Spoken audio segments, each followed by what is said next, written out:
Hello అండి అందరికీ. మొన్న మా అక్క వస్తూ మొక్కజొన్న పొత్తులు తీసుకొచ్చింది. ఇవి మామూలు పొత్తులు. మా పిల్లలైతే స్వీట్ కార్న్ ఇష్టంగా తింటారు గానీ, ఈ పొత్తులు అస్సలు తినరు. అవి కాల్చినవైతే తింటారు గానీ, ఉడకబెట్టినవి అయితే అస్సలు తినరు. మా అక్క ఎంతో ప్రేమతో ఇష్టంగా తీసుకొచ్చింది వాటిని. అలా వేస్ట్‌గా ఎలా పోనిస్తాం వాటిని? అస్సలు పోనివ్వం కదా!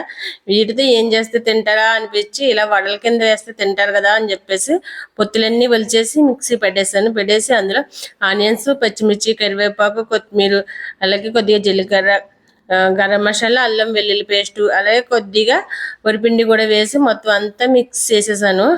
చేసేసిన తర్వాత ఆయిల్ పెట్టి ప్యాన్లో వడల కింద వేసుకుంటే చాలా క్రిస్పీగా, చాలా టేస్టీగా వచ్చిన వడలు అయితే లోపల చాలా స్మూత్గా, బయట క్రిస్పీగా వడలు అయితే చాలా టేస్టీగా వచ్చినాయి. మా పిల్లలు అయితే దీంట్లో సాస్ వేసుకుని మరీ తిన్నారు.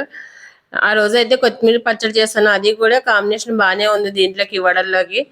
మా పిల్లలైతే సాస్, కొత్తిమీర పచ్చడి ఈ రెండాటితో కూడా తినేశారు మొత్తం. ఇలా వేసానో లేదా అలా ఖాళీ చేస్తారు మొత్తం అంతా. ఈ పొత్తులన్నీ వేస్ట్‌గా పోతాయి అనుకున్నాను కానీ ఇలా చేసినందుకు వాళ్ళు మొత్తం అన్నీ కంప్లీట్ చేసేసారు. కానీ అందరికంటే ఎక్కువ నేనే తిన్నాను వాటిల్ని.